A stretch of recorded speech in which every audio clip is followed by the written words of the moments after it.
How to fix WhatsApp not working on iPhone. Hello everybody, welcome back into the channel. In this video today, I'll guide you through the steps on how you can fix WhatsApp not working on iPhone. Well, there are certain reasons why your WhatsApp might not be working on your iPhone.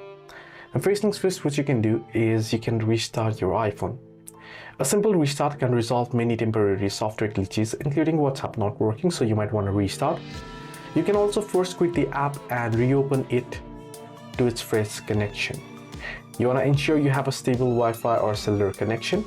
Now you want to also check your App Store. So head into App Store and check if any update is available for WhatsApp. So you can search in WhatsApp here and check if the update is available, and you want to update it to the latest version if the update is available. Sometimes not updating the app can cause glitches or bugs, or most of the time the glitches or bugs might appear on the app for which the developers release an update, so you want to update it. Well, this is how you can fix WhatsApp not working on iPhone.